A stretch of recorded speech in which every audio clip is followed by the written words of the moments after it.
Hi hello friends, എല്ലാ കൂട്ടുകാർക്കും ഇന്നത്തെ എപ്പിസോഡിലേക്ക് സ്വാഗതം കേട്ടോ. അങ്ങനെ നമ്മുടെ സൂരജ് പറയുന്നുണ്ട്, ചക്കി ദേ ഇന്നു മുതൽ നീ എൻ്റെ സിസ്റ്ററാണ്, ഓക്കെ എന്ന് പറയുമ്പോഴേക്കും ചക്കി ഇങ്ങനെ നോക്കുവാണ്. ആ സമയത്ത് നമ്മുടെ ചിപ്പി പറയുന്നുണ്ട്, ഓക്കെ അല്ലേ ചക്കി, ഓക്കെ എന്ന് പറയാണ്. അങ്ങനെ ഒരു കളിച്ച് ചിരിച്ചിരിക്കുന്ന സമയത്ത് പെട്ടെന്ന് ആദി അവരെ കാണുക കേട്ടോ. ആദി കൂട്ടുള്ള പയ്യനോട് പറയണ്ട്, എടാ അവൻ ഏതാടാ ആ പെൺപിള്ളയുടെ കൂടെ നിൽക്കുന്ന ആ ഒരുത്തൻ? അവന്റെ പേര് സൂരജ് എന്നാ, അവൻ ഫസ്റ്റ് സ്റ്റാൻഡിലാ പഠിക്കണത്. നീ ഒരു കാര്യം ചെയ്യും, അവനെ പൊക്കി ഇങ്ങോട്ട് കൊണ്ടുവന്നേ, ഒരു ചേട്ടൻ വിളിക്കണമെന്ന് പറഞ്ഞിട്ട് ഇങ്ങോട്ട് കൂട്ടിക്കൊണ്ടുവാ. ഓക്കെ എന്ന് പറഞ്ഞിട്ട് കൂടിയുള്ള പയ്യൻ വേഗം തന്നെ സൂരജിന്റെ അടുത്തേക്ക് പോവാണ്. സൂരജ് എന്നല്ല പേര്? അതെ, ഒരു ചേട്ടൻ വിളിക്കുന്നുണ്ട്. ചേട്ടനോ? ഏത് ചേട്ടൻ? ചേട്ടൻ വിളിക്കുന്നു, വാ എന്ന് പറയാണ്. ചിപ്പി ഒരു സെക്കൻഡേ എന്ന് പറഞ്ഞിട്ട് നമ്മുടെ സൂരജ് നമ്മുടെ ആദിയുടെ അടുത്തേക്ക് പോകുന്നുണ്ട്. ഇതാര്, ആദിച്ചേട്ടനാണോ വിളിച്ചത്? അയ്യടാ ആദിച്ചേട്ടൻ, എടാ നീ കുറെ നേരമായടാ പെമ്പിള്ളയുടെ കൂടെ നിന്ന് ഷൈൻ ചെയ്യുന്നത്. അയ്യോ, ഞാൻ ഷൈൻ ചെയ്തതല്ല, അവരെന്റെ സിസ്റ്റേഴ്സാ. ആണോ? എങ്കിൽ ഇനി അവിടുത്തെ സംസാരിക്കാണെന്ന് പോകണ്ട. നീയേ വേഗം എന്ത് പറഞ്ഞിട്ട് കാലിലെ ഷൂയില് ലൈസ് അഴിക്കാണ്. ദേ ഈ കാലില് കെട്ടൊന്ന് കെട്ടിത്തന്നേ. അയ്യടാ ഞാനൊന്നും ചെയ്യില്ല. എടാ മരുതൊക്കെ കെട്ടിത്തരാനാ പറ, നീ പോടാ എന്ന് പറഞ്ഞിട്ട് സൂരജ് അവിടെ നിന്ന് പോവുകയാണ്. സൂരജ് പോണ സമയത്ത് പെട്ടെന്ന് കെട്ടിത്താടാ എന്ന് പറയുമ്പോൾ സൂരജ് ലൈസ് കെട്ടിക്കൊടുക്കാണ്. ഇനി അവരുടെ കൂടെ സംസാരിച്ചോണ്ടല്ലോ ഞാൻ വെച്ചേക്കില്ല എന്ന് ആദ്യം പറയുമ്പോ, നീ പോട ചെറുക്ക എന്ന് പറഞ്ഞിട്ട് സൂരജ് അവിടെ നിന്ന് പോവുകട്ടാ. എടാ എന്ന് പറഞ്ഞിട്ട് ആദ്യ ദേഷ്യത്തോടെ തന്നെ ഇങ്ങനെ നോക്കിക്കൊണ്ടിരിക്കുകയാണ്. ഇതെല്ലാം കണ്ടുകൊണ്ട് നമ്മുടെ ചിപ്പിയും അതുപോലെ തന്നെ ചക്കിയും ഒരു മൂലക്ക് മാറി നിൽക്കുന്നുണ്ട് കേട്ടോ. ചിപ്പി വേഗം തന്നെ ആദ്യ അടുത്തേക്ക് വരുവാണ്. സൂരജനെ കൊണ്ട് ഷൂ കെട്ടിപ്പിച്ചല്ലേ? കെട്ടിപ്പിച്ചു, നിന്നെ കൊണ്ട് കെട്ടിപ്പിക്കും, നോക്കിക്കോ. അവനെ എന്നെ തെറി വിളിച്ചു, ഞാനിത് ഹെഡ് മിസ്റ്റർ കംപ്ലൈന്റ് ചെയ്യും എന്നൊക്കെ ആദ്യം പറയാണ്. നോക്കിക്കോ എന്നൊക്കെ പറഞ്ഞിട്ട് ആദ്യം അവിടുന്ന് പോകുന്നുണ്ട്. പിന്നീട് കാണിക്കുന്നത് മഹേഷിനെയാണ്. മഹേഷ് ഇങ്ങനെ നമ്മുടെ ചായകൾ കുടിച്ചിരിക്കുന്ന സമയത്ത് നമ്മുടെ അരുന്ധതി മേഡം തൊട്ടടുത്ത് തന്നെ കേട്ടോ അവരുടെ ഗസ്റ്റ് ഹൗസിലാണ്. അരുന്ധതി പറയുന്നുണ്ട്, ഞാൻ പറഞ്ഞത് മഹേഷിന് വിശ്വാസമായില്ലേ? നോക്ക്, കേരള ചാപ്റ്ററിൽ വെക്കില്ല. ആദ്യം തന്നെ ഞാൻ മഹേഷിനെ പരിചയപ്പെടുമ്പോ മഹേഷ് ഒരു മലയാളിയാണെന്ന് വിചാരിച്ചിട്ടാണ് ഞാൻ മഹേഷിനെ ഹെൽപ്പ് ചെയ്തത്. പിന്നെ മഹേഷിന്റെ ഹാർഡ് വർക്ക് ഒക്കെ കണ്ടു. മഹേഷിന്റെ ഹാർഡ് വർക്ക് കൊണ്ട് മാത്രമാണ് ഹിന്ദുസ്ഥാൻ കൺസ്ട്രക്ഷൻ ഈ ഒരു നിലയിലെത്തിയത്. അതിനെനിക്ക് അഭിമാനമുണ്ട് മഹേഷ്. പക്ഷെ ഞാനിപ്പോ വിളിപ്പിച്ചത് കമ്പനിയുടെ കാര്യം പറയാനോ അങ്ങനത്തെ കാര്യം പറയാനല്ല, തീർച്ചയായും പേഴ്സണൽ ആയിട്ടുള്ള ഒരു കാര്യം പറയാനായിട്ടാണ്. എന്താ മേഡം? അത് മഹേഷിന് അറിയായിരിക്കുമല്ലോ എന്റെ ലൈഫ് ഹിസ്റ്ററിനെ കുറിച്ചിട്ട്. പിന്നെ ഞാൻ ഇപ്പൊ വിളിച്ചത് അനുഗ്രഹിനെ കുറിച്ച് പറയാൻ വേണ്ടിയിട്ടാണ്. അനുഗ്രഹ തീർച്ചയായിട്ടും ഒറ്റപ്പെട്ട് ജീവിക്കുന്ന ഒരു പെൺകുട്ടിയാണ്. ഞാൻ മാത്രമേ അവൾക്കുള്ളൂ. പിന്നെ അവൾക്കൊരു ഫ്രണ്ട്സ് വലയം തീർക്കാൻ തന്നെ ഞാൻ തീരുമാനിച്ചിരുന്നു. അവൾ ഒറ്റപ്പെട്ട കുട്ടിയാണ്. അവൾക്ക് അച്ഛനില്ല, ഒരു കൂട്ടിലുള്ള തത്ത, അത്ര മാത്രമേ അവൾക്ക് ഫ്രണ്ട്സ് ഉണ്ട്, ഒരുപാട് ഫ്രണ്ട്സ് ഉണ്ട്. അതിൽ ഏറ്റവും ഒന്നാമത് നിൽക്കുന്ന ഫ്രണ്ട് എന്ന് പറയുന്നത് വിനോദാണ്. വിനോദ് മാളിയേക്കൽ, മഹേഷിന്റെ അനിയൻ. എനിക്കറിയാം മേഡം എന്ന് പറയാണ്. വിനോദ് അവളുടെ നല്ലൊരു ഫ്രണ്ടാണെന്ന് എനിക്കറിയാം എന്ന് മഹേഷ് പറയാണ്. അപ്പോഴേക്കും അനുഗ്രഹ അവിടെ നിന്ന് സ്റ്റെപ്പിൽ നിന്ന് ഓടിച്ചാടി വരുന്നുണ്ട് കേട്ടോ. ആഹാ, അനുഗ്രഹം ഇവിടെ ഉണ്ടായിരുന്നോ എന്ന് മഹേഷ് ചോദിക്കുകയാണ്. അങ്ങനെ അനുഗ്രഹ അടുത്തേക്ക് വരുന്നുണ്ട്. അരുന്ധതി പറയുന്നുണ്ട്, കേട്ടോ മഹേഷ്, ഇവൾക്ക് കല്യാണമേ വേണ്ട എന്ന് പറഞ്ഞ് നടക്കുമായിരുന്നു. ഇപ്പത്തെ പെൺപിള്ളേർ അങ്ങനെയാണല്ലോ, കല്യാണത്തിനോടേ താല്പര്യമില്ല. പക്ഷെ ഇവളുടെ നിലപാടിൽ ഇപ്പൊ ഒരു മാറ്റം എന്ന് പറയാണ്.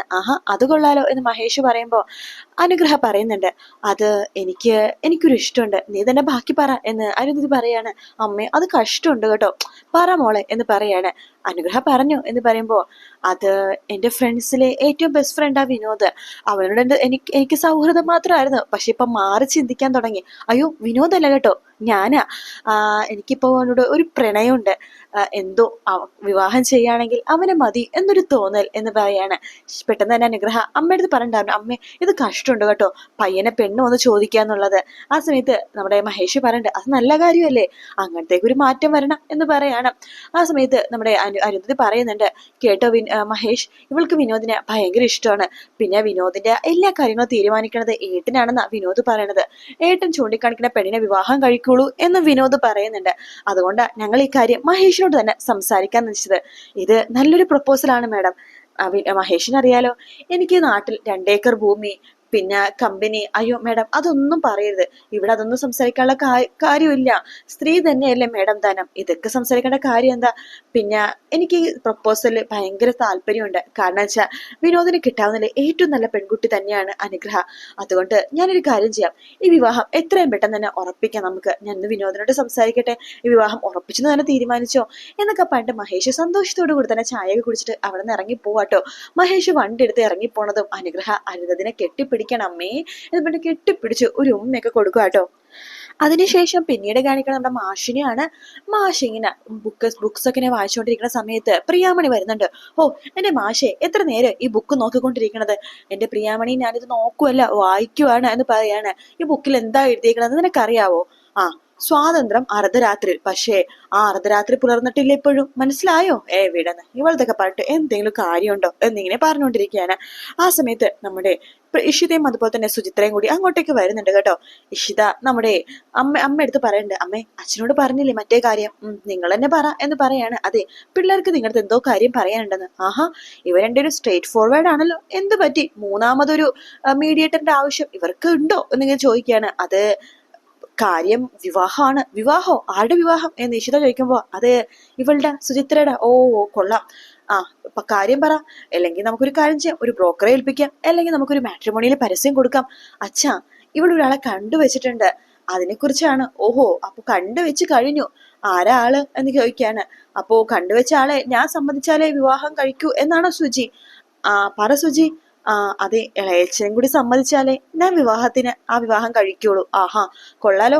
അപ്പൊ നിന്റെ സ്നേഹം യാഥാർത്ഥ്യമല്ല, യഥാർത്ഥ സ്നേഹമാണെന്നുണ്ടെങ്കിൽ ആരെതിർത്താലും നേരിടും, അവർ തന്നെ വിവാഹം കഴിക്കുന്ന ഉറച്ച നിലപാടെടുക്കും. അപ്പൊ നിന്റെ തീരുമാനം ഉറച്ചതല്ല എന്ന് പറയുമ്പോ അപ്പോഴേക്കും വിശുദ്ധ എന്തോ ചെവി പറഞ്ഞോട്ട് കേട്ടോ സുചിത്രയുടെ. ഇളയച്ച, ഞാനേ ഇടച്ച് തരുത്താലും അവനെ വിവാഹം കഴിക്കുള്ളൂ.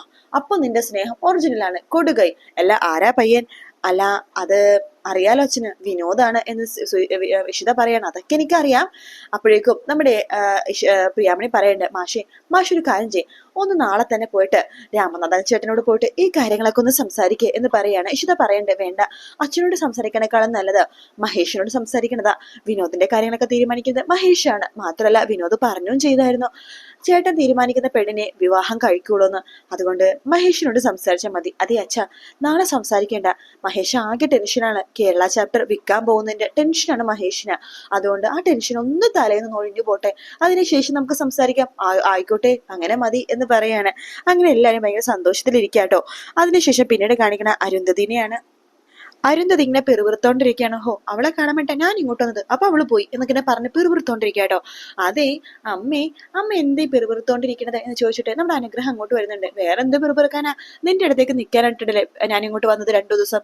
അപ്പൊ അതേ നീ വേഗം ജോലിക്ക് പോയിരിക്കുന്നത്. എന്റെ അമ്മ 2 ദിവസം ഞാൻ അമ്മയുടെ കൂടെ ഉണ്ടായിരുന്നില്ലേ? എനിക്ക് ഇവിടെ ജോലി ഉള്ളതാണ്. 2 ദിവസം ഞാൻ ലീവ് എടുത്തു. ഇവിടെ ട്രെയിനിങ് നടക്കുകയല്ലേ അമ്മേ. എന്നിട്ട് ഞാനിന്ന് സെക്യൂരിറ്റിനെ സോപ്പിട്ടു, ഒപ്പൊക്കെ വാങ്ങിച്ചു, അകത്ത് കയറി വർക്ക് ചെയ്തു, അത്ര തന്നെയാ. എന്റെ അമ്മേ, വർക്ക് ചെയ്യാതിരിക്കാൻ പറ്റൂ? എന്റെ പയ്യൻ ഇവിടെയല്ലേ വർക്ക് ചെയ്യുന്നത്? അല്ല, പോകുന്ന വഴിക്ക് നീ എവിടെയൊക്കെ നോട്ടീസ് അടിച്ചു? എന്ത് നോട്ടീസ്? അല്ല, വിനോദിന്റെ വിവാഹകാര്യം. അത് ഞാൻ ആർക്കും പറഞ്ഞൊന്നുമില്ല. പറയണ്ട. അല്ല, ഞാൻ നിന്നോടത്തൊരു കാര്യം ചോദിച്ചിട്ടെ മോളെ. എന്താ അമ്മേ? അല്ല, വിനോദിന് എന്തെങ്കിലും ആരുടെങ്കിലും താല്പര്യം, എന്തെങ്കിലും ലവ് അഫെയർ എന്തെങ്കിലും ഉണ്ടെന്ന് നിനക്ക് തോന്നുന്നുണ്ടോ? അങ്ങനെയൊന്നും അവനില്ലമ്മേ. അല്ല, ഉണ്ടെങ്കിലോ? ഇല്ലെന്നേ, എനിക്ക് ഉറപ്പുണ്ട്. അവൻ എന്റെ ബെസ്റ്റ് ഫ്രണ്ട് ആണ്. അവൻ എല്ലാ കാര്യവും എന്നോട് ഷെയർ ചെയ്യാറുണ്ട്. നമുക്കറിയാമോ, അവൻ ആദ്യം തെമ്മാടിയായിരുന്നു, ഇപ്പൊ അവൻ എക്സ്ട്രാ ഡീസന്റ് ആണ്. എല്ലാ കാര്യങ്ങളും എനിക്ക് നന്നായിട്ട് അറിയാം. അതുകൊണ്ട് അവന്റെ കാര്യത്തിൽ നമുക്ക് സംശയമൊന്നും വേണ്ട എന്ന് പറയാണ്. എല്ലാമ്മേ, എനിക്കൊരു കാര്യം അമ്മയടുത്ത് പറയാനുണ്ട്, പറയാവോ? അതിനെന്താ മോള് പറഞ്ഞോ. അല്ല, അച്ഛനെ വിവരം അറിയിക്കണ്ടേമേ. എന്തിന്? അല്ല, എന്റെ വിവാഹകാര്യം. മോൾക്കൊരു അച്ഛനുണ്ട്, അയാളിപ്പോ വേറെ വിവാഹം കഴിച്ച് അതിന് ഭാര്യ മക്കളൊക്കെ ഉണ്ട്. അയാളെ വേണമെങ്കിലും മോൾക്ക് അറിയിക്കാം വിവാഹകാര്യം. പക്ഷേ അമ്മേ, വിവാഹ പന്തലിൽ ഞാൻ ഇരിക്കുമ്പോ എല്ലാരും ചോദിക്കില്ലേ ഈ കുട്ടിക്ക് അച്ഛനില്ലേന്ന്? അപ്പോ അച്ഛൻ വേണ്ടേ എന്ന് പറയുമ്പോ, മോളെ എനിക്ക് മനസ്സിലാവും നിന്റെ ആഗ്രഹം. വിവാഹത്തിന് അച്ഛൻ വരണം, അച്ഛന്റെ കാല് തൊട്ട് അനുഗ്രഹം വാങ്ങിക്കണം, അതുപോലെ തന്നെ ദക്ഷിണ കൊടുക്കണം. അതൊക്കെ മോളുടെ ആഗ്രഹമാണെന്ന് എനിക്കറിയാം. പക്ഷെ നിനക്ക് തീരുമാനിക്കാം എന്ത് വേണോന്നുള്ളത്. എനിക്ക് അത്രേ പറയാനുള്ളൂ എന്ന് പറഞ്ഞിട്ട് അരുന്ധതി അകത്തേക്ക് കയറി പോവാണ്. അനുഗ്രഹക്കാണെങ്കിൽ എന്ത് ചെയ്യണമെന്നറിയില്ല. അനുഗ്രഹം ആകെ വിഷമത്തിലാണ് കേട്ടോ. പിന്നീട് കാണിക്കുന്ന ഇഷിതേനെയാണ്. ഇഷിത ഓരോന്നൊക്കെ കമ്പ്യൂട്ടറിൽ വർക്ക് ചെയ്തോണ്ടിരിക്കുകയായിരിക്കും കേട്ടോ. ആ സമയത്ത് ചിപ്പി അങ്ങോട്ടേക്ക് വരുന്നുണ്ട്. അമ്മേ എന്ന് പറഞ്ഞ് വരികയാണ്. മോളെത്തിയാലോ? ഹോംവർക്ക് ഒക്കെ ചെയ്ത് കഴിഞ്ഞല്ലോ? Good girl. അല്ല, അമ്മ ഇത് എന്ത് ചെയ്യാ? പഠിക്കുവാണോ? അതെ, പഠിക്കുവാണ്. അതെ, അമ്മയുടെ പഠിത്തമൊക്കെ കഴിഞ്ഞതാണ്, ബേസിക് ആയിട്ടുള്ള പഠിത്തം. പക്ഷെ നമുക്ക് അതിനേക്കാൾ അപ്പുറം നോളജ് ഒക്കെ അറിയേണ്ടതുണ്ട് മോളെ. അതുകൊണ്ടാണ് അമ്മ പഠിക്കണത്. മോളിങ്ങോട്ട് വന്നേ. മോള് COVID-19 എന്ന് പറഞ്ഞ ഒരു രോഗത്തെ കുറിച്ച് കേട്ടിട്ടുണ്ടോ? കേട്ടിട്ടുണ്ട്. അതിനെ വാക്സിനൊക്കെ കണ്ടുപിടിച്ചിട്ടുണ്ട്, മോൾക്ക് അറിയാലോ. അതെ, അമ്മയുടെ ഹോസ്പിറ്റലിൽ ഒരു കുട്ടിയുണ്ട്, ഒരു ചെറിയ കുട്ടി. അതിന് ഒരു പനി. പക്ഷെ അതെന്ത് രോഗമൊന്നും കണ്ടുപിടിക്കാൻ ആർക്കും പറ്റുന്നില്ല. അതിനെക്കുറിച്ച് എന്തെങ്കിലും സിംറ്റംസോ കാര്യങ്ങളോ ഒക്കെ നെറ്റിലുണ്ടോന്ന് സെർച്ച് ചെയ്യായിരുന്നു മോളെ എന്ന് പറയണം. അല്ല, സ്കൂളിലെ വിശേഷം പറ. എന്തുണ്ട് സ്കൂളിലെ വിശേഷം? അതോ ഞാനും ചക്കിയും സൂര്യചേട്ടനും ഒറ്റക്കെട്ടായി അപ്പോ ആദ്യനെ എനിക്ക് ഇഷ്ടല്ല, ആദിച്ചേട്ടൻ ബാഡാ മോളെ അങ്ങനെ പറയല്ലേ, അവൻ നല്ലതാവും തീർച്ചയായിട്ടും.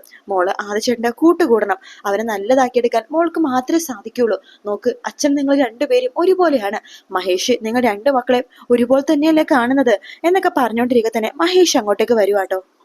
മഹേഷ് വരുമ്പോ തന്നെ ചെപ്പി ഡാഡി എന്ന് പറഞ്ഞിട്ട് കെട്ടിപ്പിടിക്കുകയാണ്. മഹേഷ് പോക്കറ്റിൽ നിന്ന് ചോക്ലേറ്റ് എടുത്ത് നമ്മുടെ ചെപ്പിക്ക് കൊടുക്കുകയാണ്. അതെ, എല്ലാ ദിവസവും ഇങ്ങനെ ചോക്ലേറ്റ് കഴിക്കരുത് ഞാൻ പറഞ്ഞിട്ടില്ലേ, ഇന്നത്തേക്ക് കുഴപ്പമില്ല, ശരി മോളെന്നാ പോയിക്കോ എന്ന് പറഞ്ഞിട്ട് ചിപ്പിന് അപ്പുറത്തേക്ക് പറഞ്ഞയക്കുകയാണ് ഇഷിത.